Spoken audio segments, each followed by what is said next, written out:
오늘은 종말론에 대해서 공부를 하겠습니다. 공부하기 전에 한 가지 광고를 좀 드리겠습니다. 이제 이 프로그램이 12주 프로그램입니다. 그래서 오늘이 11번째 시간이고 다음 주가 마지막 시간입니다. 그래서 다음 주는 시험을 보는 날이죠. 시험을 보도록 하겠습니다. 그 다음 주는 1과부터 11과까지 배운 것 전체 내용의 요약에서 핵심을 알려드리겠습니다. 우리가 한 번 듣는다고 다 아는 게 아니지 않습니까? 그래서 가장 중요한 내용 위주로 제가 프린트물을 하나 만들든지 해서 여러분들에게 미리 나눠드리고 그것을 정리하는 걸로 그렇게 하겠습니다. 그 다음 주에는 그렇게 하는데요.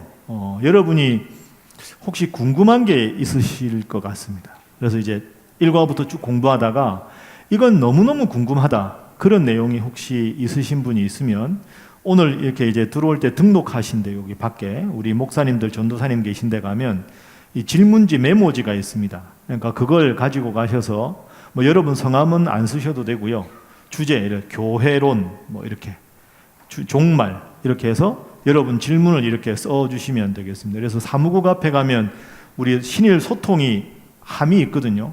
거기다가 여러분 성함 쓰실 필요 없고 거기다가 내주시면 질문이 얼마나 들어올지 모르겠는데 다 할 수는 없어도 꼭 해야 되는 질문이 있으면 제가 전체 요약할 때 그 내용을 가지고 하도록 하겠습니다. 수요일 날 다음 주에 바로 내시면 시간이 없으니까 그러니까 오늘 가져가셨다가 주일 날 저녁에 회수할 테니까 질문지에다가 뭐 여러 가지라도 괜찮으니까 그래서 다룰 수 있으면 다루고 못 다루면 다음에 이제 이 다음 과를 만들 때 그런 내용을 꼭 넣어서 하도록 그렇게 하겠습니다. 자, 오늘은 종말론 하기 전에 교회론 복습을 좀 하겠습니다. 82페이지 보시죠. 교회론 복습입니다. 교회론. 자, 교회론에 대해서 복습을 한번 해보죠. 자, 교회의 특징이 네 가지가 있습니다. 하나의, 그죠? 그 다음 뭡니까? 거룩한, 그 다음에 보편적인, 그 다음에 사도적인 교회. 그러니까 전 세계 모든 교회는 이 네 가지 특징이 있습니다. 하나의 교회라는 말은 하나님 한 분 하나님을 모신 교회 이런 뜻이고, 거룩한 교회는 교회의 성도들이 거룩한 게 아니라 거룩하신 하나님께서 교회를 이끄시기 때문에 거룩하다. 구성원의 거룩이 아니라 하나님의 거룩이다. 보편적이다 하는 말은 성별이나 인종이나 신분이나 차별 없이 주님을 주인으로 모시면 어느 곳이나 교회일 수 있다. 보편적이다. 마지막 사도적이라는 말은 예수님의 가르침이 12제자와 사도들에게 전파되고 그 가르침의 내용을 그대로 간직한 것이 교회다.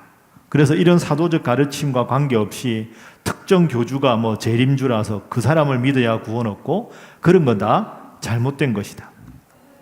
요 네 가지를 공부했습니다. 그리고 교회는 뭐냐? 하나님을 믿는 성도가 교회다. 그러면 교회의 머리는 누굴까요? 그리스도, 예수님이 교회의 머리시다. 그런데 우리가 지금 예배를 드리는 것은 정확하게 말하면 교회당이라고 한다. 그런데 교회당도 필요하다. 초대교회 보면 에베소 교회, 서머나 교회, 데살로니가 교회 이렇게 하나님 나라를 확장해 나가는 베이스 캠프가 필요하기 때문에 우리들 각자가 교회지만 함께 모여 예배드리는 장소로서의 교회당도 반드시 필요하다. 요 말씀을 드렸습니다.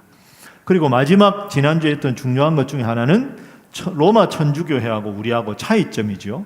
로마 천주교회는 예수 그리스도의 가르침이 사도들에게 전파됐는데 사도들과 제자들의 가장 우두머리가 베드로다. 그러니까 베드로를 일대 교황으로 모시고 그 가르침을 그대로 받은 로마 가톨릭은 참교회고 개신교회는 그렇지 않다. 이렇게 가르친다. 이렇게 말씀드렸습니다. 그래서 천주교하고 우리하고 결정적으로 차이점이 네 가지가 있었죠. 뭐였습니까? 예, 다 배웠습니다. 마리아론, 또 성사가 우리는 세례성만찬 2개인데 천주교는 7개다. 그 다음에 죄사함, 성직자, 그러니까 사제가 죄사하는 권세가 있느냐 없느냐. 그 다음이 교황. 요 네 가지가 천주교와 우리의 가장 큰 차이점입니다. 그런데 이 차이점보다 더 근본적인 게 있는데, 그건 우리는 스크립처, 성경의 권위가 모든 것에 가장 위에 있고 어떤 교리적 결정이든 이 모든 건 다 그 아래에 있다. 천주교는 성경의 권위가 가톨릭 대표자의 공식적인 결정인 트레디션과 같은 위치를 가진다. 그래서 교황이 무오하다. 그러니까 성경적 권위가 없어도 로마 천주교의 대표적인 목회자들과 신학자들이 모인 공식적인 교리의 결정이 성경과 같은 권위를 가진다. 우리의 특징은 오직 성경으로, 모든 것의 최종적인 권위는 성경에 있다. 그래서 그 어떤 결정이라도 성경에 근거하지 않으면 잘못된 것이다. 이게 가장 근본적인 우리와 천주교의 특징이다, 차이다. 이렇게 공부하시면 되겠습니다. 지난주에 혹시 안 오셔서 무슨 말씀인지 조금 이해가 안 되시는 분들은 옆에 계신 분들한테 여쭤보시면 되겠습니다. 자, 오늘은 마지막 정규 강의로는 마지막으로 종말론에 대해서 공부하겠습니다. 자, 여러분 교재 보시죠. 교재 87페이지. 종말론이 이게 참 어렵기도 하고 궁금하기도 하고 그렇습니다. 여러분, 예수님이 언제쯤 재림하면 여러분 마음에 드실까요? 언제 오시면 좋겠습니까? 오늘 밤에요? 좀 이따가 오시면 좋겠다. 오늘 밤에 오시면 좋겠다. 한참 있다 오시면 좋겠다. 고3 수능 끝난 애들은 이제 놀만한데 벌써 오시면 어떡하나. 한 두어 달 실컷 놀고 오시면 좋겠다.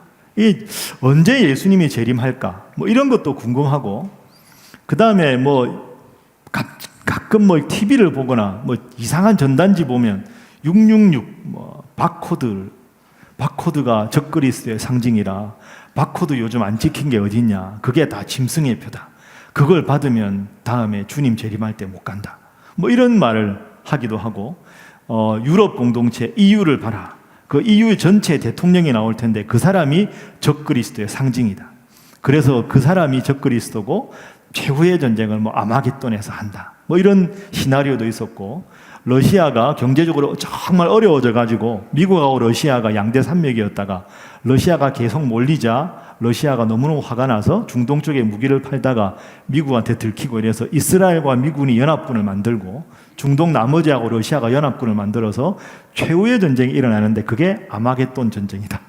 그게 인류 최후의 전쟁이다. 그래서 EU를 주목하라. EU의 대통령이 누가 되냐? 666. 최근에 나오는 신천지는 요한계시록에 보면 14만 4천 명만 구원을 받는다. 우리만 구원을 받는다. 그럼 우리는 뭡니까? 우리 신일교회는? 이런 문제. 이게 여러 가지가 복잡한 문제가 많습니다.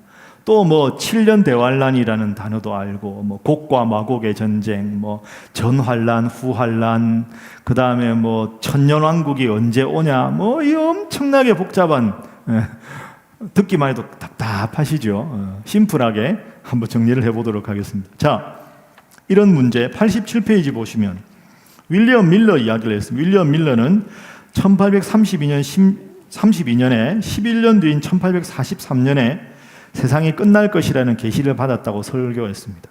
여러분, 이 윌리엄 밀러가 누굴까요? 들어보셨습니까? 윌리엄 밀러가 누굽니까? 안식교 창시자입니다. 그러니까 우리가 그 안식교가 이단이다 이런 말을 하는데요, 안식교는 이단적 가르침이 있습니다. 말 그대로 안식일을 지키는 거죠. 우리는 주일인데. 그래서 그분들이 지키는 게 이제 안식일 개념이 우리로 말하면 금요일 저녁 해질 무렵부터 토요일 저녁 해질 무렵입니다. 근데 안식교는 대부분의 이단들과는 달리, 이런 표현이 좀 그런데 아주 생활이 건전합니다. 그래서 일반적으로 사회에 해악을 끼치는 정도의 이단은 아니다. 그렇지만 가르침에 심각한 문제는 있다. 보통 이렇게 주장을 정리할 수 있습니다. 우리나라에도 많이 오죠. SD, 이렇게 삼육두유, 삼육대학, 이런 게 다 이제 그쪽입니다. 윌리엄 밀러가 안식교의 창시자입니다. 그 예수님이 1843년에 재림한다 그랬습니다. 이게 사람한테 부담이지요. 재림 안 하면 좋은데 재림하면 큰일 나잖아요. 그래서 사람들이 보면 어떤 사람은 집을 팔고 농장과 소유물을 다 처분하고 약 500명이 흰옷을 입고 주님 오실 날을 기다렸습니다. 1842년 12월 31일 자정이 되었을 때 아모스라는 늙은 술 주정꾼이 사람들이 모여 있는데 기분이 좋아가지고 술을 먹고 알딸딸 해가지고 나팔을 불었습니다. 근데 그 나팔이 주님 강림의 나팔인 줄 알고 사람들이 뛰어나가다가 많이 다쳤습니다. 일부는 병원에 입원하기도 했죠.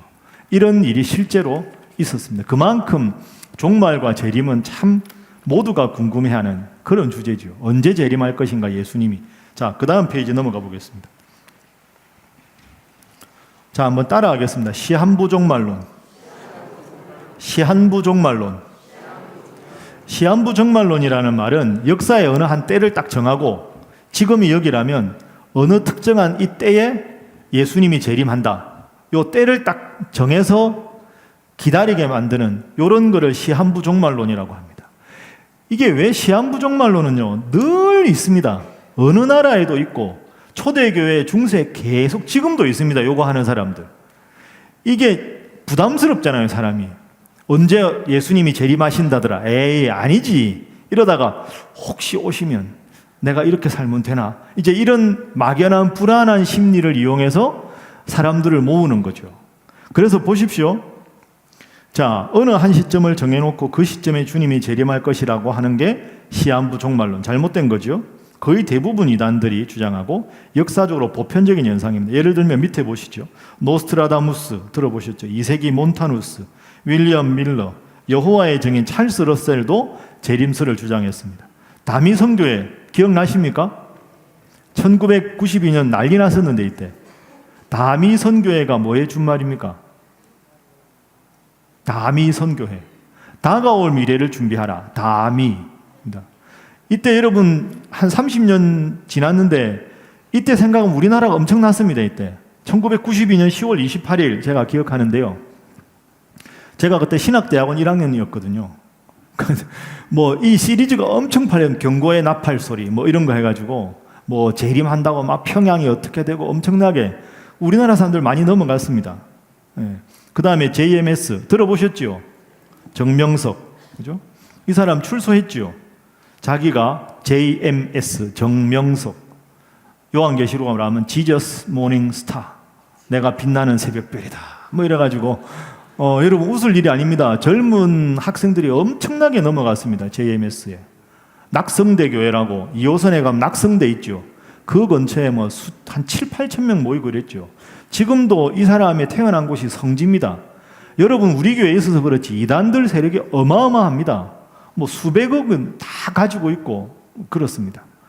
이 JMS가 젊은 아이들한테 성경에서 말하기 아주 어렵고 헷갈리는 부분만 탁 찍어가지고 그걸 논리적으로 탁탁 풀어주면서 기존의 목사님들은 뭘 모르고 나만이 계시를 받은 하나님의 사람이다. 이제 이런 논리로 젊은 사람들을 아주 많이 끌어모았습니다. 그래서 JMS가 상당히 심각했죠.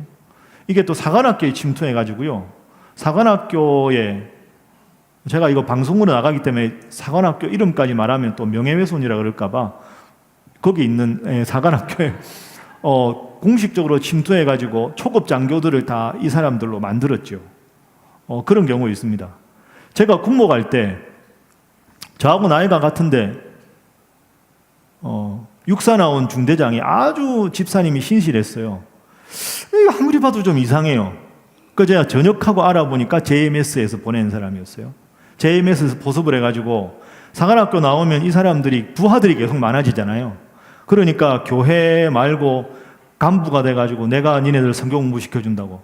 그러면 육군 중령, 육군 대령이 이등병들 공부시킨다는데 누가 안 오겠습니까? 그래가지고 이제 이쪽으로 가입을 조직적으로 시키고 심각한 문제를 일으킨 경우도 상당히 많습니다. 이단이 아주 집요하지요. JMS 참고로 알아두십시오.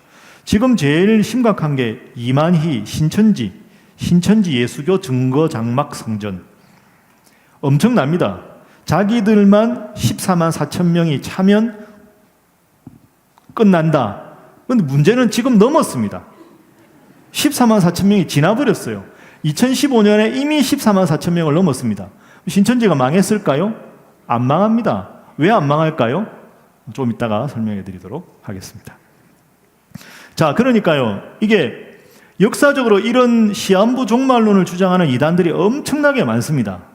이유는 앞으로 일어날 일에 대해서는 사기쳐도 그 미래가 현재가 될 때까지 모르니까 사람들을 끌어모으기 제일 쉬운 방법이 시한부 종말론 주장하는 겁니다. 그러니까 사실은 아주 다른 목회자들이 갖지 못했던 영적인 카리스마를 자기가 가진 것처럼 보여가지고 이 사람들이 또 주장하는 게 주로 직통계시지요. 나는 하나님하고 거의 직통계시이다. 다른 목사님들은 영안이 어두워가지고 다 이런데 나만 직통계시다. 뭐 이런 주장을 합니다. 그리고 이분들 모임에 가면 이상하지 않습니다. 진짜 뜨겁습니다. 이단 모임에 가보시면 아유 너무너무 뜨거워요. 데일 정도로 뜨겁습니다. 엄청나게 모이지요. 근데 이단의 교주들은 처음부터 나오지 않습니다. 이제 쉽게 말하면 군부를 떼는 거죠. 뭐 한 3일 집회 이러면 집회 전에 찬양 계속 한 2-5시간 하고 막 밤새 기도하고 이렇게 하고 마지막 쯤에 이제 교주님이 이렇게 딱 이렇게 나와가지고 직통계시를 받는 분들은 표정이 복장이 이렇지 않습니다. 제가 보니까 직통계시를 받는 교주들은 주로 강대상이 높습니다. 그러고요 회중석하고 강대상의 거리가 아주 멉니다. 그래야 좀 신비로워 보이지 않습니까? 그리고 양복은 주로 하얀 양복을 주로 입습니다. 그리고 주로 머리가 벗겨지신 분들이 많고 강대상 위쪽이 조명이 특히 밝습니다. 그리고 막 신비로운 분위기를 해놓고 딱 나오면 달변가가 아닙니다. 여러분 뭐 이렇게 안 합니다. 탁 나와가지고 말을 할 듯 하는데 결국 아주 어눌한 것처럼 하나님께서 이렇게 하나 하나님께서 뭐 이렇게 뭐 아주 막 압도해서 그 한마디 한마디에 초집중하게 만들어 놓고 이제 이렇게 자기식으로 이제 논리를 펴가는 거죠. 그러면서 주님께서 나에게 언제 재림한다고 말씀하셨다는 걸 가장 클라이막스의 그 일을 탁 이야기합니다. 그런 식으로 사람들을 끌어모으는 거죠. 그런데 문제는 재림한다고 한 날 재림을 안 했습니다. 지금까지 이 사람들 다 거짓말이잖아요. 그럼 어떻게 되느냐? 와해되느냐? 와해되지 않습니다. 그래서 신천지가 안 망하는 겁니다. 그러면 신천지 내부다 예를 들어서 신천지 내부에 있는 사람이 대충 세보면 지금 12만 명, 다음 달 13만 명, 올해 말에 14만 4천 명. 야 끝났네 이제 다 이제 야 학교 휴학해라. 야 다 필요 없고 다 모여라. 이제 재림이 다 돼갔다. 우리 식구들 총출동 해서 재산 다 바치고 다 하고 이제 우리는 천국 간다. 딱 이런 분위기가 됐는데 누가 봐도 14만 4천 명이 오늘 내일인데 14만 4천 명이 분명히 넘었는데 주님이 안 옵니다. 이게 문제 아닙니까? 그러면 화가 나겠죠. 저 사람 거짓말장인가? 이렇게 되는 거죠. 그러면 그때 교주가 나타나야 되는 거죠. 그럼 나타나서 뭐라고 할까요? 여러분 죄송합니다. 제가 그동안에 사기를 쳤습니다. 이럴 수는 없잖아요. 그럼 그분들이 와서 뭐라고 할까요? 나타나기 전에는 사람들이 다 교주를 믿으면서도 배신감이 묘하게 있지 않겠습니까? 그러면 딱 나타나서 죄송하다는 말 하지 않습니다. 아까처럼 또 침묵 모드로 들어가는 거죠. 이러면서 막 이렇게 쳐다보고 이렇게 하면서 이제 여러분 얼마나 실망이 크십니까? 뭐 이제 분위기를 잡아가지고 무슨 말 할까 했는데 눈물을 막 흘릴 듯한 표정으로 그런 말을 하는 거죠. 주님이 이 땅을 심판하시려고 했는데 사랑의 주님이 그 수많은 영혼이 지옥 가는 걸 너무 가슴 아파하셔서 눈물을 머금고 제가 주님께 조금만 더 기회를 달라고 조금만 더 시간을 주시라고 그러면서 이제 보다 많은 영혼이 천국 가고 이렇게 이제 분위기를 또 잡는 거죠. 그러니까 시한부 종말론자들이 예언했을 때 주님이 재림하지 않아도 망하지 않는 논리가 또 나오는 거죠. 또 하나 논리는요. 이게 신천지인데요. 14만 4천 명이 넘어가면 안 망합니다. 그러면 아무리 들어도 자꾸 화가 날 거 아니에요. 19만, 20만 계속 되는데 이게 뭔가? 그 다음에 논리는 자체 경쟁을 시키는 겁니다. 여러분 14만 4천 명이라도 다 같은 14만 4천이 아닙니다. 여기에도 알곡이 있고 가라지가 있습니다. 이러면서 이제 14만 4천 명 안에 들기 위한 자체 경쟁을 유도하는 거죠.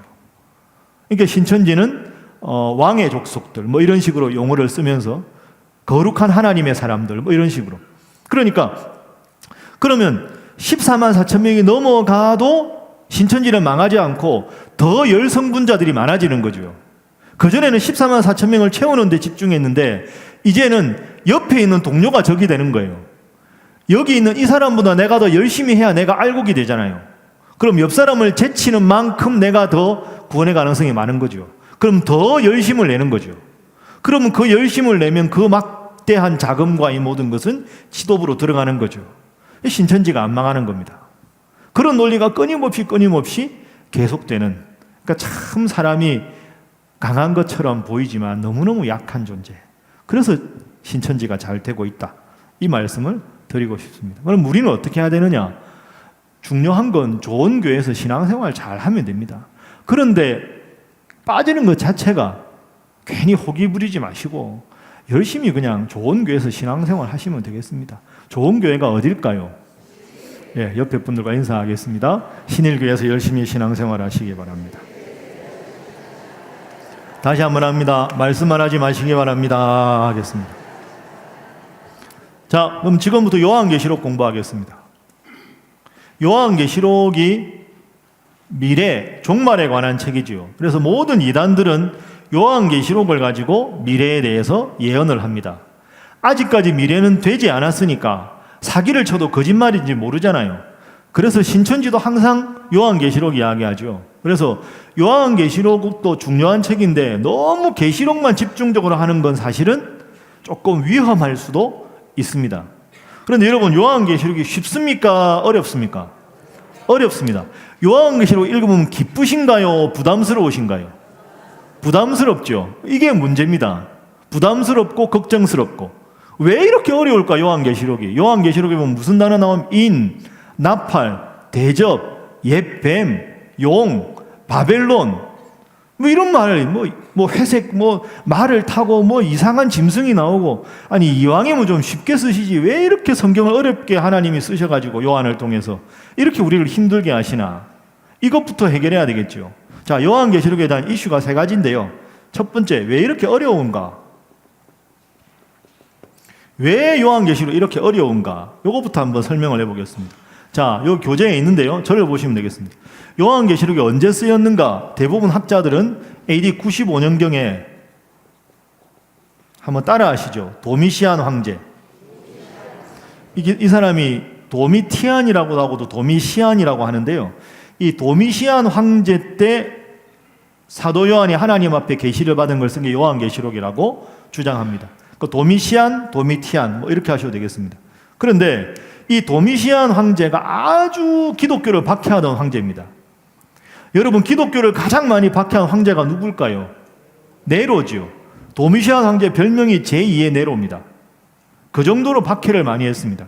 하나님을 믿고 예수님 믿는 사람들을 엄청나게 박해했지요. 그래서 그 당시에 소아시아 지역에 교회의 가장 위대한 사도가 요한 사도거든요. 이름이 일단 좋지 않습니까? 요한. 그러니까 요한 사도가 있었는데 이 사람을 죽이려고 하다가 초인간 자연적인 것 때문에 못 죽이고 반모섬에 귀양을 보냅니다. 반모섬에. 그러니까 반모섬에 있는 사도 요한이 자기가 목회하던 교회들 에베소, 서머나, 버가모, 두아디라, 사데, 빌라델비아, 라오디게아 이 7교회에다가 편지를 보낸 게 요한계시록입니다. 그러니까 편지 정도는 로마에서 다 허용을 해주거든요. 그러면 이게 요한의 고민이 있는 거예요. 2가지 고민이. 자, 첫 번째, 신앙생활 잘 해라. 이게 요한계시록 쓴 목적이거든요. 도미시안 황제가 박해하더라도 배교하지 말고 주님 잘 믿어야 합니다, 여러분. 제가 여기 있다고 흔들리지 마시고 주님 잘 믿으십시오. 신앙을 격려하기 위해서 썼습니다. 그런데 문제는 이걸 직접적으로 쓸 수가 없다는 겁니다. 예를 들어서 여러 성도 여러분, 도미시안 황제 오래 갈 것 같죠? 오래 안 갑니다. 얼마 안 있으면 하나님이 심판하실 테니까 조금만 참고 열심히 신앙생활 하십시오. 라고 할 수가 없습니다. 왜? 편지는 검열을 하니까. 그러니까 도미시안 이제 이 요한이 밤모섬에서 편지를 써서 7교회에다가 회람을 하고 편지를 보내면 밤모섬에서 사도 요한을 지키는 로마 군인들이 일단 편지를 검열을 하는 거죠. 편지 검열을 해서 심각한 문제가 있으면 편지를 반출을 안 시키는 겁니다. 그러니까 이제 요한의 고민이 여기 있는 거죠. 신앙생활 잘 하라고 격려해야 되고 도미시안 황제의 박해가 오래 가지 않는다는 걸 강조해야 되는데 도미시안 황제의 박해가 오래 가지 않는다. 로마 정부는 좀 이따 하나님 망하게 하실 것이다. 이런 말을 노골적으로 쓰면 검열에 걸려서 편지가 나갈 수가 없는 거죠. 그러면 이게 두 가지 과제가 있는 거죠. 편지 검열은 통과해야 되고 편지를 읽는 사람들은 그 수수께끼 같은 편지 검열을 통과하기 위한 암호가 뭔지를 풀 수 있어야 되고 그래서 이제 유대 묵시문학에서 쓰는 아주 다양한 상징적인 숫자나 표현이나 수수께끼 같은 표현들을 해서 로마 군인들은 읽어서 무슨 말인지 모르고 편지를 받는 사람은 이거 우리가 이미 알고 있는 전통에서 이 숫자는 이런 뜻이잖아. 이거 용은 이런 뜻이지. 바벨론은 이런 뜻이지. 라고 알 수 있게 해야 되기 때문에 수수께끼 같은 표현이 많다. 이렇게 이해를 하셔야 되겠습니다. 자, 지금까지 말씀드린 내용이 89페이지입니다. 왜 이상한 상징적인 표현이 많은가? 편지 검열을 피해서 신앙을 권면하기 위해서다. 그래서 이런 어려운 표현들이 많다. 그런데 이런 어려운 표현들은 우리가 보기에는 어렵지만 다니엘서라든지 에스겔서에 워낙 상징적인 표현이 많기 때문에 그걸 읽는 그 당시 사람들, 성도들은 뭔지를 다 이렇게 이해할 수 있는, 우리는 벌써 2000년 후니까 또 우리와는 민족이 다르니까 우리는 모르지만 그들은 이해할 수 있었다. 이렇게 생각하시면 되겠습니다. 이게 어려운 이유고요. 두 번째, 요한계시록에 제일 문제가 되는 게 14만 4천 명입니다. 자, 14만 4천 명에 대해서 한번 공부를 하겠습니다. 여기 제가 성경 구절을 하나 썼죠. 그거 하기 전에 요한계시록 전체 주제 구절 하나 보겠습니다. 계시록, 여러분 이거 쓰십시오. 이게 요한계시록 전체 주제입니다. 제일 중요한 구절, 요한계시록 2장 10절. 이게 뭘까요? 화면에 나오죠. 자, 함께 읽어보겠습니다. 시작.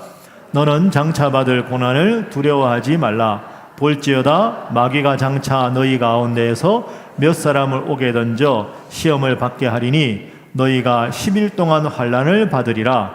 내가 죽도록 충성하라. 그리하면 내가 생명의 면류관을 내게 주리라. 아멘. 이게 계시록 전체 주제 구절입니다. 자, 앞부분 다시 보시죠. 2장 10절 앞부분. 너는 장차 받을 고난을 두려워하지 말라. 이 말은 도미시안 황제가 박해해도 두려워하지 말아라. 마귀가 장차 너희 가운데 몇 사람 오게 던져 시험을 받을 것이다. 하나님 잘 믿는 사람이라고 감옥에 투옥되는 일도 있고 난리를 겪을 것이다. 그러나 중요한 게 그거죠. 10일 동안 환난을 받으리라. 저 10일이 뭘 뜻할까요? 도미시안 황제의 통치 기간을 말하는 겁니다. 뒤에 보시면 생명의 면류관이 영생의 면류관이죠. 그러니까 10일 대 영원, 이 두 개를 비교하는 거죠. 영생의 면류관을 주님이 주실 거다. 도미시안 황제의 통치는 그 영원한 시간에 비하면 10일밖에 되지 않는다.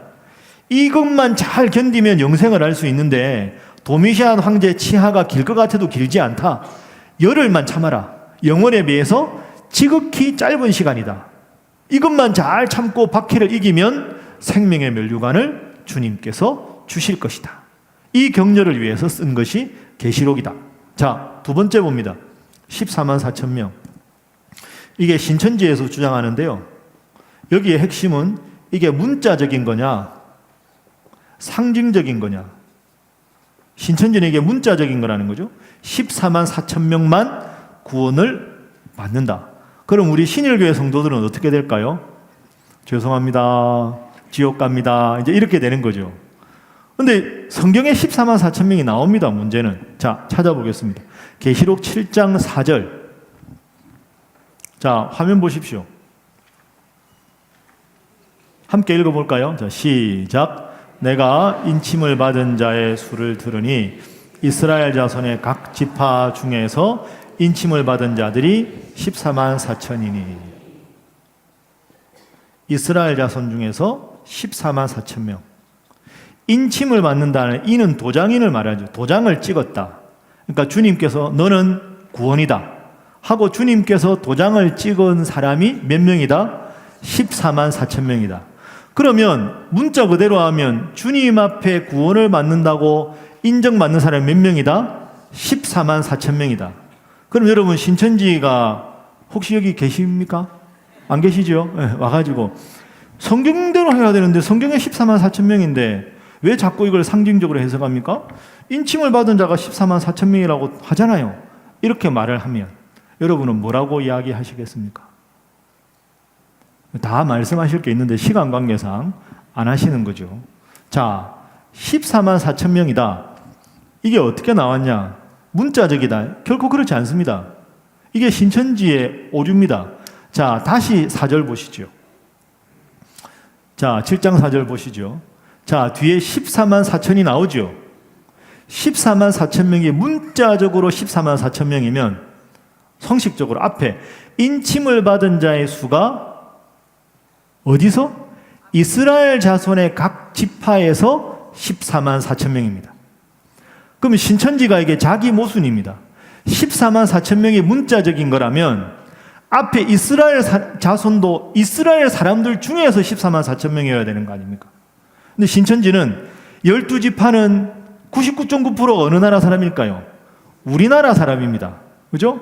신천지가 우리나라에서 생겼으니까. 그러니까 이스라엘 자손은 한국 사람이라고 영적으로 해석을 하고 같은 절의 뒷부분에 14만 4천 명은 문자적으로 해석하고 전혀 안 맞잖아요. 여기 혹시 신천지 계시면 반박을 한번 해보시죠.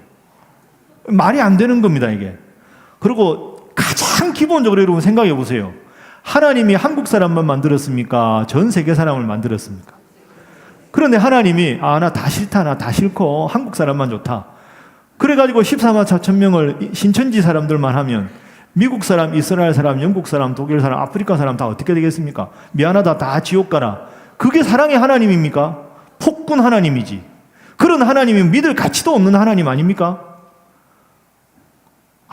잠깐만 생각해봐도 신천지는 진짜 안타까운 분들입니다. 가장 기본적인 건데 뭘 그걸 가지고 그렇게 신천지 하고 그렇게 하는지. 그렇죠. 이렇게 절대로 그렇지 않습니다, 이거. 그런데 왜 신천지를 믿는가 안 나오고? 여러분, 이게 이단이 늪과 같습니다. 늪은 이렇게 발목까지 싹 들어가면 나오거든요. 에이, 얼마든지 빠져나와 이러는데요. 무릎까지 들어가도 빠져나와요. 허리춤까지 늪에 빠지면 천하장사도 못 나옵니다. 그게 늪이지요. 이단은 늪과 같습니다. 내가 가서 호기 있게 한번 주장해서 다 탈출시켜 버리라 하지 마십시오, 여러분.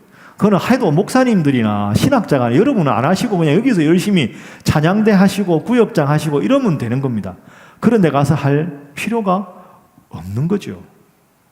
그러니까 건강한 교회에서 신앙생활 하는 데 그만큼 중요합니다. 그래서 이단에 빠진 자는 한두 번 경계하고 멀리하라 하는 말이 포기하라는 뜻이 아니라 이단이 그만큼 심각한 위험이 있다 이런 뜻이죠.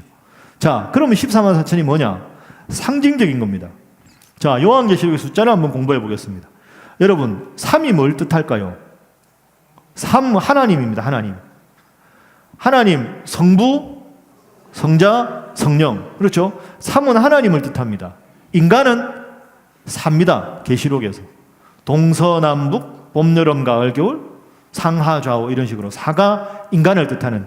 3하고 4하고 더하면 얼마일까요? 7. 그래 7이 서양에서 완전수가 되는 거죠.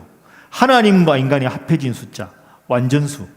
3하고 4하고 곱하면 12. 그래서 12가 완전수가 되는 겁니다. 예수님 제자가 몇 명입니까? 12명. 예수님 왜 11명 안 하고 13명 안 하고 12명 하셨을까요? 12명은 완전함을 뜻하니까.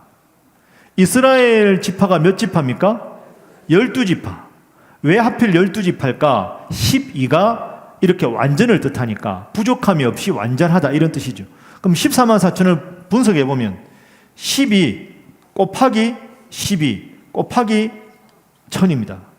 그러니까 하나님 앞에 완전하다, 충만하다, 많다, 모자람이 없다. 거기다가 또 완전함을 곱하고 수많은 걸 뜻하는 1000, 그러니까 14만 4천 명은 이루 헤아릴 수 없이 주님 믿는 모든 사람, 이런 뜻이지 결코 문자적인 게 아니다, 이렇게 생각하셔야 됩니다. 능히 헤아릴 없이 많은 하나님을 믿는 사람들, 예수님을 구원자로 믿는 사람은 구원을 얻는다. 그럼 우리가 신일교회 다니면 어떻게 될까요? 예수님을 구원자로 믿으면 구원을 얻는다. 옆에 분들과 악수 한번 하겠습니다. 축하합니다. 신앙생활 잘 하시기 바랍니다. 자, 이 증거를 한번 보겠습니다. 7장 4절 다음에 9절이 있습니다. 9절. 자, 화면 한번 보시죠. 7장 9절. 자, 한번 함께 읽어봅니다. 시작. 이 일 후에 내가 보니 각 나라와 족속과 백성과 방언에서 아무도 능히 셀 수 없는 큰 무리가 나와 흰옷을 입고 손에 종려가지를 들고 보좌 앞과 어린 양 앞에 서서. 아멘. 자, 요한계시록은 시간 관계상 간단하게 말하면 장면이 땅, 천상 이렇게 왔다 갔다 합니다. 그러니까 14만 4천 명을 또 다른 환상에서는 9절에서 어떻게 표현해? 다시 보시죠. 9절. 자, 이 일 후에 다른 환상에서 구원에 대한 환상을 보니까 사도 요한이 각 나라와 족속과 백성과 방언에서 아무도 능히 셀 수 없는 큰 무리, 흰옷. 여러분, 흰옷이 무슨 뜻일까요? 희다. 죄를 깨끗하게 씻음을 받았다. 그러니까 예수님의 보혈로 죄 씻음을 받았다 하는 게 흰옷이지요. 종려나무가 언제 나옵니까? 예수님 예루살렘 성에 입성하실 때. 그러니까 흰옷을 입었다 하는 것은 예수님의 보혈로 죄사함을 받았다. 종려나무 가지를 들었다는 것은 예수님 믿고 천국에서 승리를 노래한다. 그러니까 이 사람들이 다른 말로 하면 구원받은 사람들.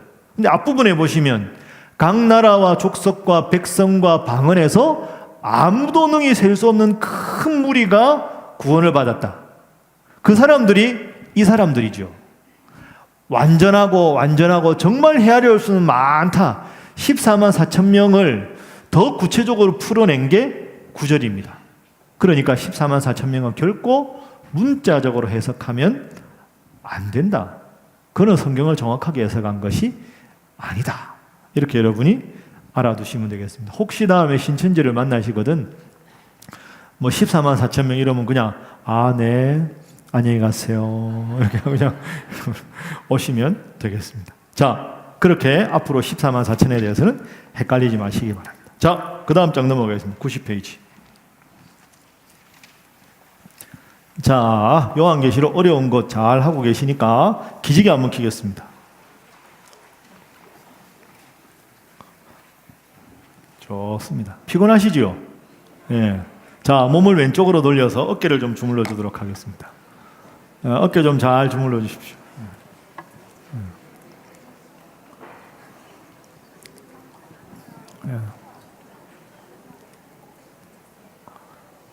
자, 반대로 가겠습니다.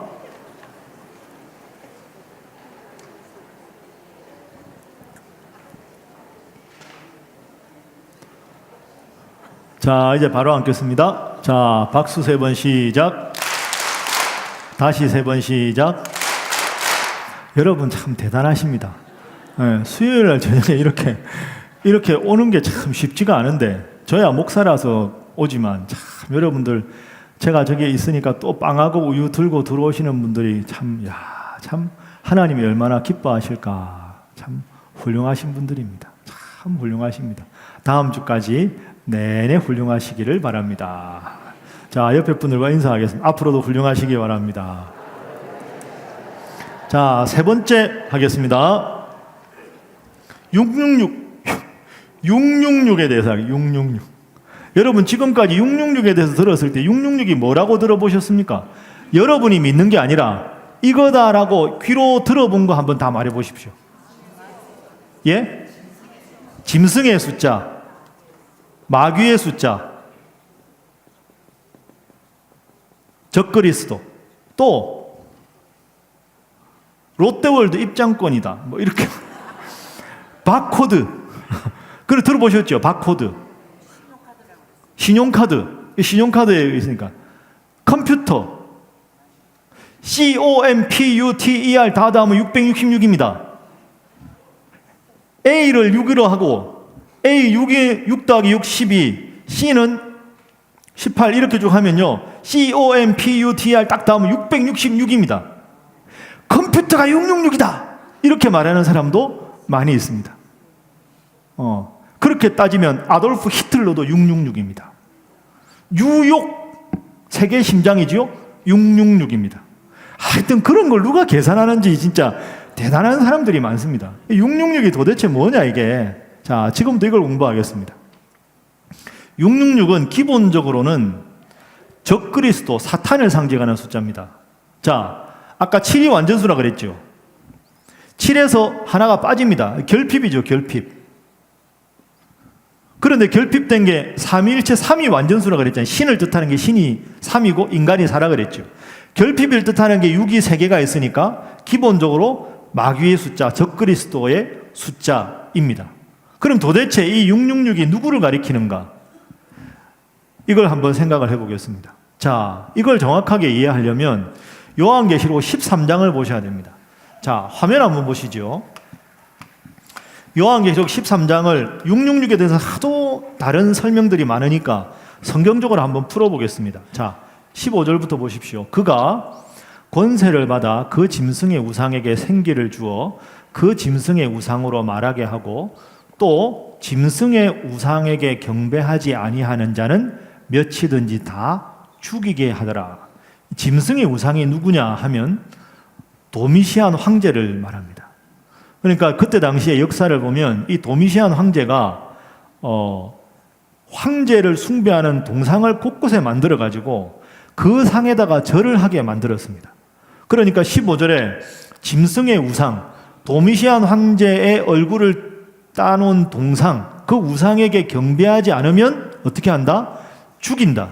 하나님께 경배해야 되기 때문에 그 황제에게 예배하지 않는다. 그럼 죽인다는 뜻이지요. 16절. 그가 모든 자, 곧 작은 자나 큰 자나 부자나 가난한 자나 자유인이나 종들에게 그 오른손이나 이마에 표를 받게 하고, 그래서 저것 때문에 바코드라고 말하는 거죠. 바코드가 없으면 매매가 안 되지 않느냐. 바코드가 저 이마의 표다. 이렇게 되는 거죠. 17절. 누구든지 이 표를 가진 자 외에는 매매를, 그렇지. 그래 컴퓨터. 열차표를 해도 컴퓨터로 하고 인터넷. 이 666이다. 바코드. 매매를 못하게 한다. 바코드가 컴퓨터가 없으면 매매가 안 된다. 그 표는 짐승의 이름이다. 18절. 지혜가 여기 있으니 총명한 자는 그 짐승의 수를 세어보라. 그것은 사람의 수니 그의 수는 666이니라. 자, 지금부터 666의 정체를 풀어보도록 하겠습니다. 다시 15절 봅니다.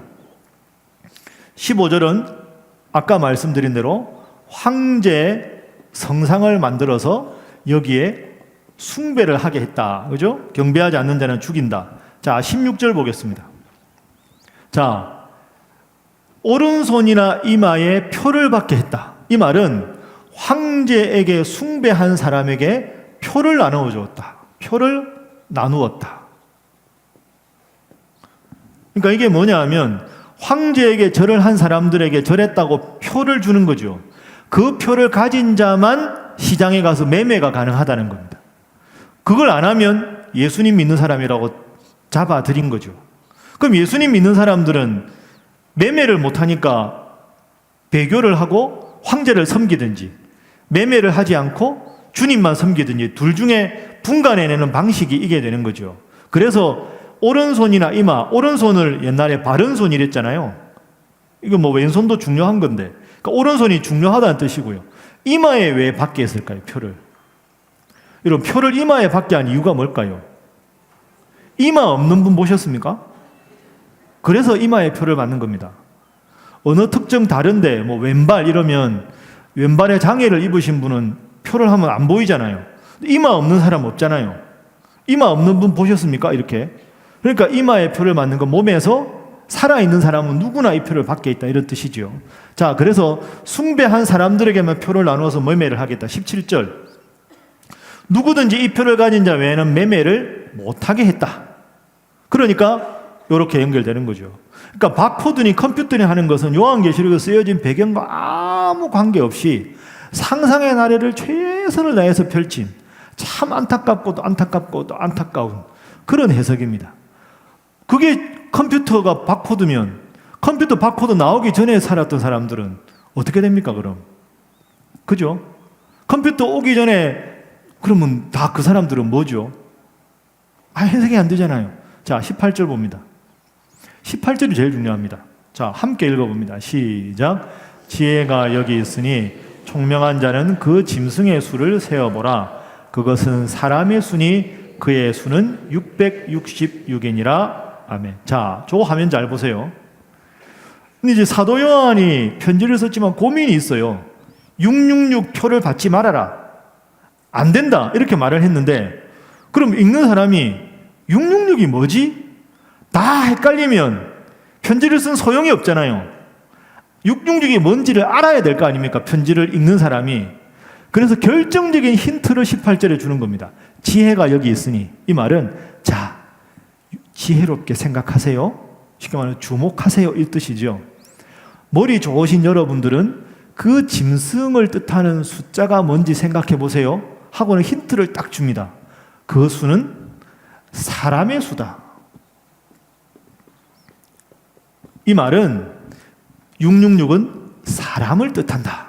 이 힌트를 주는 거죠. 그것은 사람의 숫자다. 그 사람을 뜻하는 거다. 이게 666이다. 이렇게 되는 겁니다. 그러니까 666의 정체는 사람이다. 이렇게 되는 거죠. 자, 다시 처음으로 돌아갑니다. 요한계시록이 어느 황제 때 쓰여졌다 그랬습니까? 도미시안 황제지요. 그런데 만약에 도미시안이 666이다 이렇게 하면 편지가 통과될까요? 안 될까요? 안 되죠. 그 병사들이 보고 황제를 능욕했다 이럴 거 아닙니까? 자, 도미시안 황제 별명이 뭐라 그랬습니까? 제2의 네로입니다. 제2의 네로. 제2의 네로. 이건 다 성도들이 알고 있는 거예요. 네로 같은 짓을 한다. 근데 네로라는 단어에 원래 신약 요한계시록에 쓰여진 그리스, 헬라어로 뭐라고 부르냐? 이렇게 부릅니다. 공식 명칭이 네론 카이사르가 네로의 공식 이름입니다. 그런데 이 네론이라는 단어가 로마 황제는 원래 라틴어로 표현해요. 라틴어로. 네론이 신약 성경은 헬라어로 이렇게 쓰여 있는데요. 우리가 네론이라고 부르나요? 네로라고 부르나요? 네로 부르죠. 로마 황제는 뭐 마르쿠스 아우렐리우스 이런 식으로 라틴어식으로 부르는데 이걸 라틴어 표기로 받추면 네로가 됩니다. 자, 그런데 요 당시에 이 사람들은 우리처럼 아라비아 숫자를 쓰는 게 아니기 때문에 단어 하나하나가 고유한 숫자를 뜻해요. 그러면 N, E, R, O, N. N이 뭐냐? N이 50, E는 6, R은 500, O는 60입니다. 그럼 N은 얼마일까요? 아까 50이라 그랬죠? 이거 다 더하면 얼마입니까? 암산으로 666이죠. 그래서 666은 제2의 네로인 도미시안 황제를 가리키는 겁니다. 그러니까 지금 황제가 도미시안 황제가 곳곳에 성상을 만들고 우상 숭배해서 자기에게 절하지 않으면 표를 못 받으면 매매 못하게 하지 않느냐. 그러나 이게 누구냐? 제2의 네로의 짓을 하는 도미시안 황제다. 그런데 이 도미시안 황제의 치하는 아까 2장 10절에서 11일 동안 환난을 받을 것지만 이겨내라. 그래야 생명의 멸류관을 주님께서 주실 것이다. 그러니까 도미시안 황제라고 체크를 빨리 하게 하기 위해서 지혜로운 자는 그 숫자를 세어보라. 그 수는 사람의 숫자니 666이더라. 이렇게 되는 거죠. 제가 만약 이렇게 설명을 하면 그렇구나 이러면서도 그래도 혹시 바코드일 가능성도 있지 않을까? 그래도 컴퓨터가 있지 않을까? 그렇게 생각하거나 이거는 배목사 생각이지 그거 틀렸다 이렇게 말하고 다른 말을 할 수도 있을까 봐 요 이야기 하나 하겠습니다. 신약 성경은 다 사본이 있죠. A라는 동굴에서 발견된 사본, 이렇게 요한계시록도 흩어진 사본이 있었을 거 아닙니까?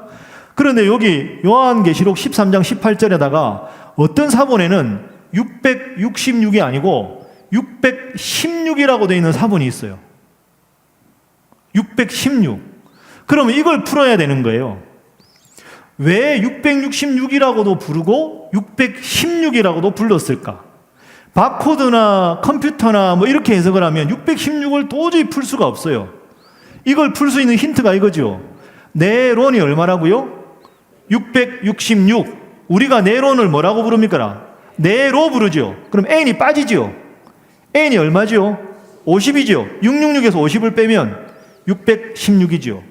그래서 제2의 네로를 뜻하는 게 맞는 거죠.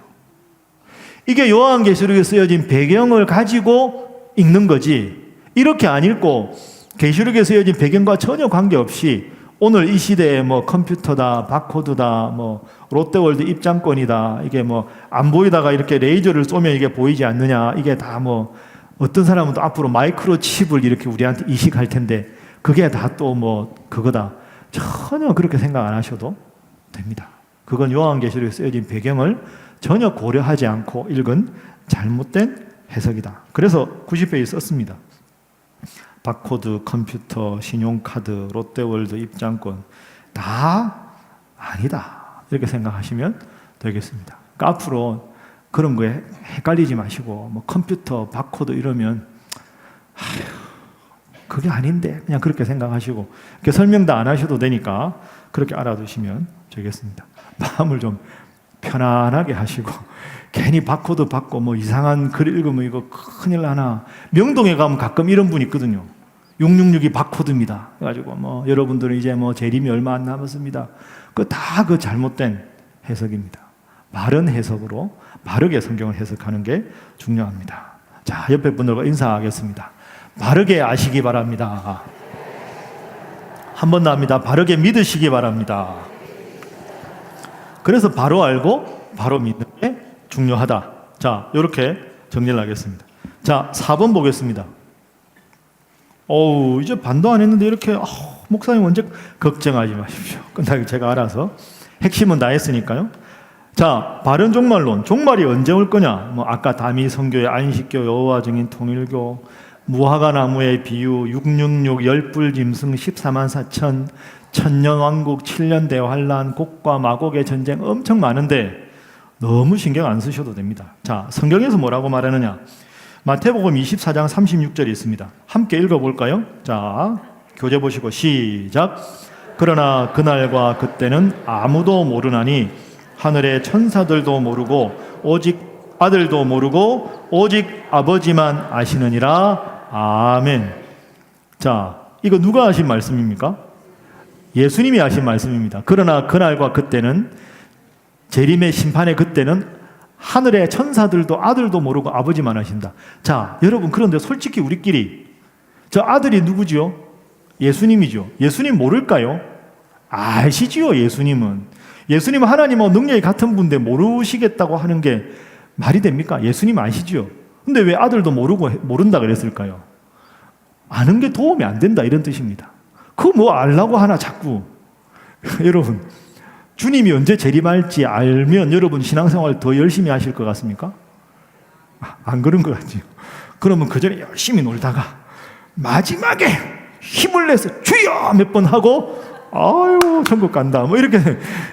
그러니까 이게 예수님이 그날과 그때는 천사도 모르고 아들도 모르고 아버지만 아신다 하는 말씀의 깊은 의미는 때에 관심을 두지 말아라. 나를 따르는 게 기뻐서 좋아서 믿음 생활 잘 하면 되지. 그게 언제냐? 그때만 신경 쓰는 건 신앙생활에 도움이 되는 게 아니다. 그래서 성경은 종말에 대해서 기본적으로 때에 대한 관심이 아니라 기본적인 신앙생활의 태도가 중요하다. 이게 성경의 가르침입니다. 자, 저를 한번 따라 하시죠. 종말적 삶, 종말론적 삶. 이게 좀 다른데요. 종말적인다, 이 말은 마지막 때 딱 그것만 자꾸 신경 쓰는 게 종말적인 겁니다. 이거 별로 좋은 거 아닙니다. 이건 성경에서 말하는 건 종말론적인 삶, 에스카톨로지컬 라이프. 이건 주님이 오늘 오시든 내일 오시든 1년 후에 오시든 10년 후에 오시든 주님을 잘 믿는 신앙의 태도를 잘 유지하는 것. 때가 언젠가가 아니라 주님이 좋아서 주님 믿는 게 항상 기쁜 신앙의 태도를 유지하라. 이게 종말에 관한 성경의 가장 중요한 가르침입니다. 그래서 여러분, 주님 믿는 게 좋으십니까? 좋아야 합니다. 여러분, 예수를 열심히 믿어 지금까지 믿어서 아까워서 그런 게 아니라 주님 믿는 게 참 좋은 일이지요. 힘들어도 기도하면 하나님이 위로를 해주시고, 그 아무리 좋은 일이 있어도 하나님 앞에 겸손할 수 있고, 누군가를 위해서 간절히 기도하면 하나님 들어주시고, 그리고 우리가 죽어도 천국 갈 수 있고, 이게 얼마나 기쁜 일입니까? 그러니까 주님을 믿는 것 자체가 좋고, 그러다가 주님이 오시면 더 좋고, 이게 성경적 가르침입니다. 따라하겠습니다. 지금도 좋고, 오시면 더 좋고. 이게 신앙. 지금은 좋은데 주님은 안 오면 좋겠는데, 이건 아닙니다. 지금도 좋고 오시면 더 좋고. 옆에 분들과 인사 한번 하겠습니다. 믿음 생활 잘 하시기 바랍니다. 한 번 더 할까요? 말씀만 하지 마시기 바랍니다. 알겠습니다. 자, 그게 핵심입니다. 오른쪽 넘어갑니다. 그 밑에 보지요. 마태복음 25장 13절 따라합니다. 그런즉 깨어 있으라. 이게 핵심입니다. 깨어 있으라. 언제 오시더라도 깨어 있는 믿음 생활이 제일 중요하다. 깨어 있으라. 오늘 이거 끝나고 제가 마무리 기도할 때 주님이 오시면 오시면 오시는 거고, 이렇게 돼야 내일 오시면 오시는 거고, 이렇게 생각이 아직 안 되는데 이럴 거는 없다. 이렇게 생각하죠. 자, 오른쪽 넘어갑니다. 오른쪽에 위에서 성경 구절 다음에 여러 사람들의 잘못된 가르침에 현혹되지 말아야 합니다. 막 이것저것 갖다 붙여가지고 이상하게 미래에 대해서 예언하거나 하는 거 잘못된 겁니다. 왜? 밑에 있는 대로 성경은 사사로이 풀어서는 안 되기 때문입니다. 자, 이제 마지막 부분 몇 가지만 정리하겠습니다. 이 종말에 관한 본문들을, 어려운 본문들이 몇 개 있습니다. 현재적 종말, 요한복음 3장 18절, 그를 믿는 자는 있죠. 자, 이거 함께 읽어볼까요? 시작. 그를 믿는 자는 심판을 받지 아니하는 것이요, 믿지 아니하는 자는 하나님의 독생자의 이름을 믿지 아니하므로 벌써 심판을 받은 것이니라. 아멘. 자, 밑에도 읽습니다. 시작. 내가 진실로 진실로 너희에게 이르노니 내 말을 듣고 또 나 보내신 이를 믿는 자는 영생을 얻었고 심판에 이르지 아니하나니 사망에서 생명으로 옮겼느니라. 아멘. 이런 구절을 읽다 보면 좀 이렇게 헷갈릴 때가 있습니다. 왜냐하면 심판은 우리가 미래에 받는다고 생각하는데 위에 구절에 벌써 심판을 받은 것이니라. 밑에 영생은 다음에 천국 가서 얻는 건데 영생을 얻었고 벌써 심판을 받았다. 영생을 얻었다. 이게 과거형이잖아요. 앞으로 믿는 건데 얻는 건데 이게 뭐냐? 가끔 성경 읽다 보면 미래의 재림이고 미래의 영생인데 왜 이런 말씀이 있을까? 이런 구절이 좀 어려운데요. 이런 구절은 그 본문의 배경을 정확하게 생각해야 되는데 그냥 쉽게 예를 하나 들면 이런 겁니다. 예를 들어서 여러분 유년부 초등학교 1, 2학년 아이들이 1부 예배 끝나고 2부에 성경 공부를 하는데 성경 퀴즈 대회를 합니다.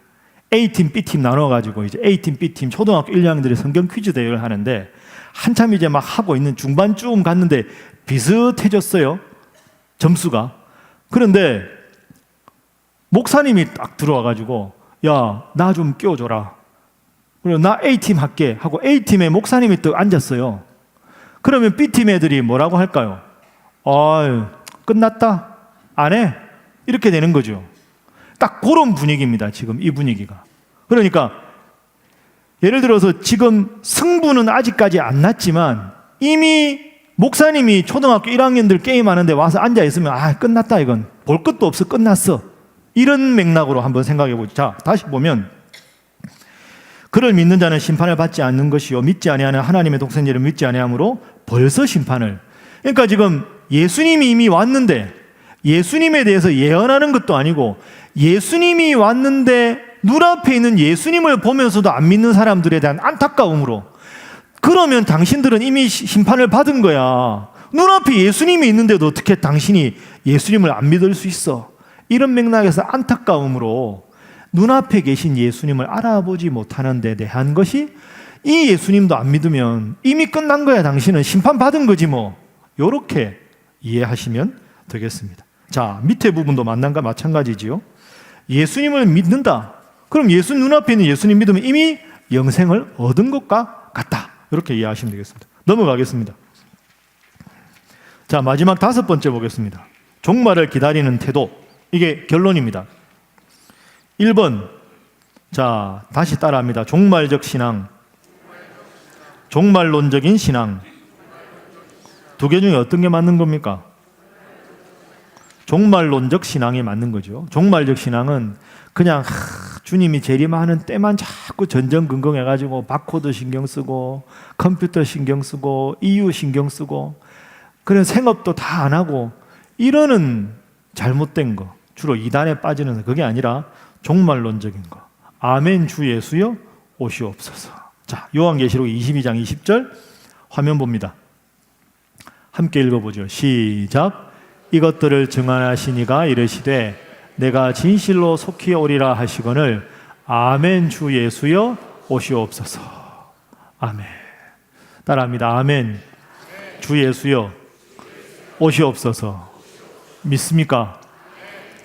아, 주님 좀 안 오면 안 됩니까? 지금 좋은데? 이게 아니라는 거죠. 주님 믿는 게 좋고 오시면 더 좋고 이래야 되는 거지. 오는 거는 부담스럽고. 여러분 잘 생각해 보세요. 어느 학자가 참 재미있는 통계를 냈는데요.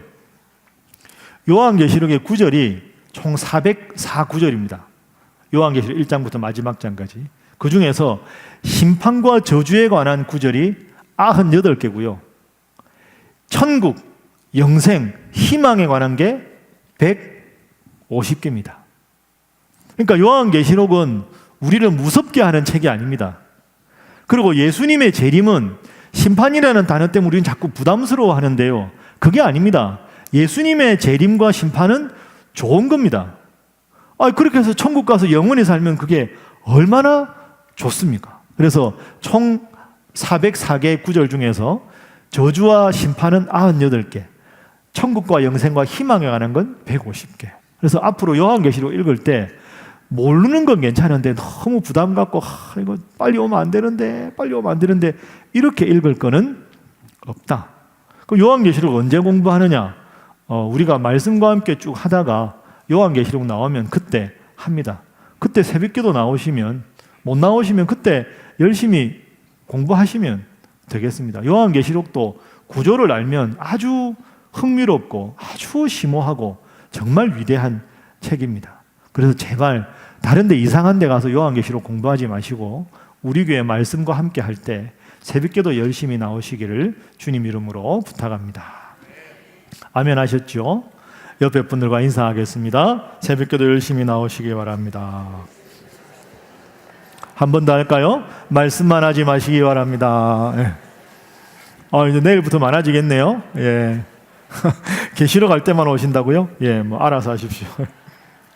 자, 그래서 두 번째, 종말을 기다릴 때 내가 주님 앞에 거룩하게, 이 땅도 주님 앞에 거룩하게 그렇게 살아가는 게 필요하다. 세 번째, 중요합니다. 함께 읽습니다. 시작. 종말은 두려움과 불안이 아니라 기쁨과 희망으로 기다리는 것이다.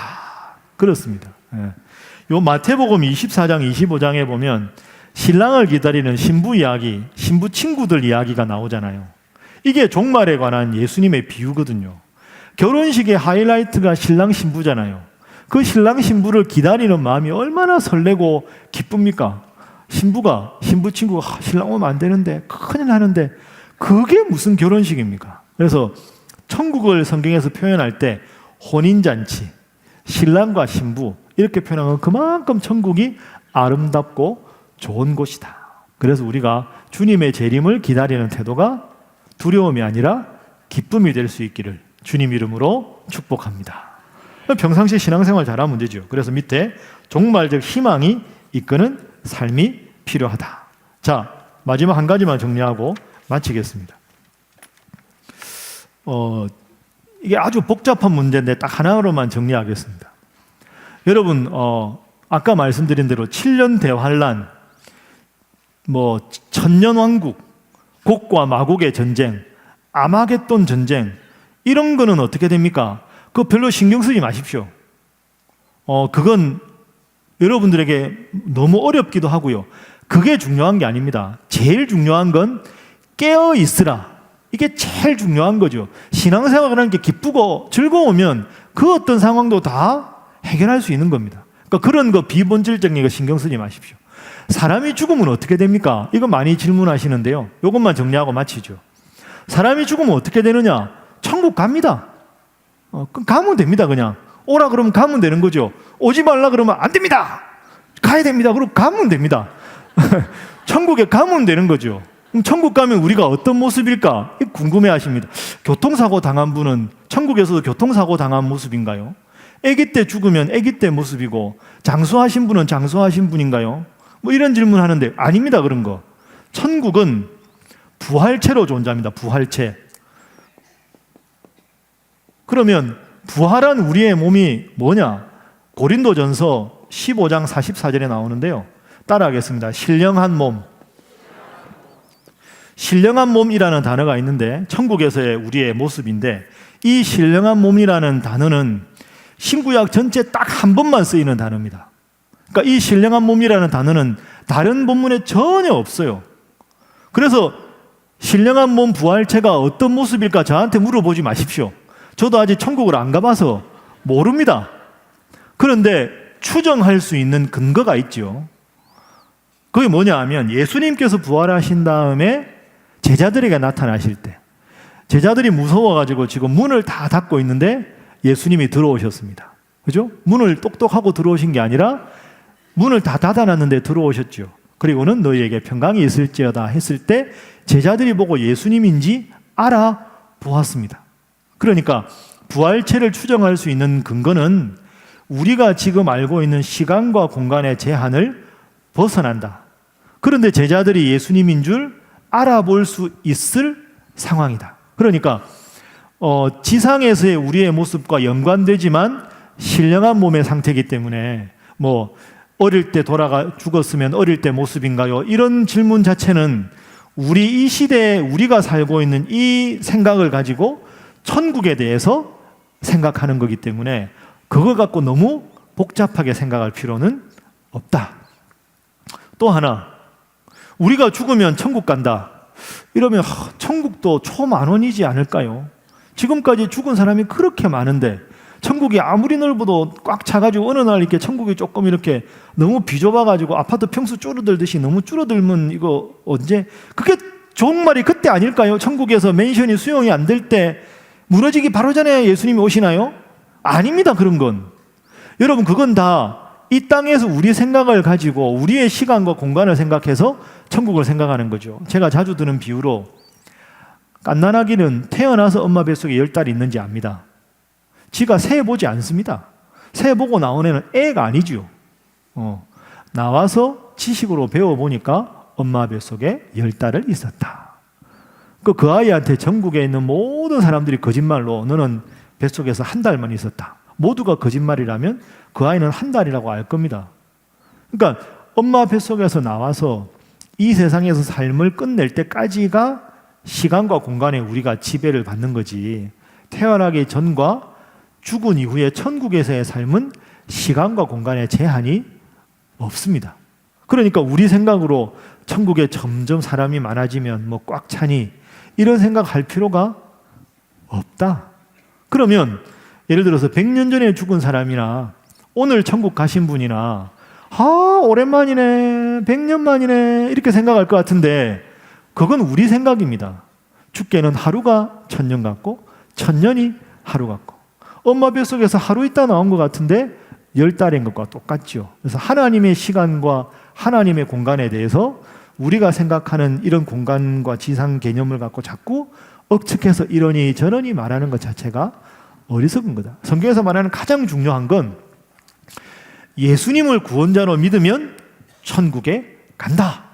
그럼 우리가 천국 가서 잘 지내다가 그럼 예를 들어서 우리가 살아있을 때 예수님이 오시면 예수님하고 새하늘과 새 땅에서 행복하게 살면 되고 예수님 재림하기 전에 내가 먼저 천국 가면 천국 가서 안녕하세요 하고 예수님하고 살다가 행복하게 있다가 어느 순간 예수님께서 재림하시면 재림할 당시에 지상에 있던 사람들, 그 사람들과 천상에 있던 우리가 함께 만나서 새하늘과 새 땅에서 완벽하게 아름답게 행복하게 살아가면 되는 거죠. 이게 성경에서 말하는 가장 근본적인 겁니다. 이 근본적인 걸 놓치고 계속 아까 말한 바코드 666 14만 4천 명, 그 다음에 곡과 마곡 7년 대환란 생각할 게 없다. 이 정확한 진리를 놓치고 그런 것에 신경 쓰는 것 자체가 잘못이다. 자, 저를 따르겠습니다. 예수님을 믿으면 구원을 받고 천국에 간다. 믿습니까? 이것만 딱 붙잡으시고 너무 지엽적인 것에 신경 쓰지 않으시는 게 좋습니다. 예수님 믿으면 구원을 얻고 나는 저 천국에서 영원히 살 것이다. 이 말씀 딱 붙잡고 아멘 주 예수의 오시옵소서. 주님 오시는 그날까지 신앙생활을 어느 교회에서 이래가지고 되겠습니까? 좀 화끈하게 해야 마지막인데 어느 교회에서? 그렇죠. 신일교회에서 열심히 신앙생활 잘 하시고 우리 모두가 천국에서 신일교회 제 천국 신일교회 동창회 할 때 한 분도 빠짐없이 다 만날 수 있도록 믿음 생활 잘 하시는 여러분 되시기를 주님 이름으로 축복합니다. 자, 옆에 분들과 악수 한번 하겠습니다. 천국에서도 뵙겠습니다. 기도하겠습니다. 하나님, 참 어렵고 궁금하기도 하고 때로 불안하기도 하고 막막하기도 한 우리가 종말과 심판에 대해서 간단하게 공부했습니다. 깨어 믿음에 굳게 서는 우리 성도들 되게 하여 주옵소서. 잘못된 교리에 현혹되지 않게 하시고 매일 먹는 밥이 새로울 것 같지 않지만 보기에 좋고 화려해 보이는 불량식품 우리를 더 건강을 해치고 늘 먹는 밥과 반찬이 우리를 건강해 하듯이 늘 하나님 앞에 나와서 예배하고 기도하고 말씀 읽는 것이 특별한 것 같지 않으나 그것이 우리의 영을 살찌는 가장 첩경임을 우리 모두가 깨닫게 하여 주옵소서. 하나님 주신 이 좋은 교회에 와서 열심히 신앙생활하게 하시고 서로 성도들 간에 격려하고 기도하게 하셔서 예수 그리스도만이 나의 구원자임을 분명히 믿고 저 십자가를 바라볼 때마다 예수 내 구주를 고백하며 그 믿음 변치 않아서 저 천국 가는 그날까지 주님 잘 믿는 자들 되게 하여 주옵소서. 예수님을 믿고 그 구원 얻어 저 천국에 이른다는 가장 분명하고 가장 확실하고 가장 감명한 진리를 평생 붙잡고 믿음 생활 잘 하도록 하나님 함께 하여 주옵소서. 감사하며 예수님 이름으로 기도하옵나이다. 아멘.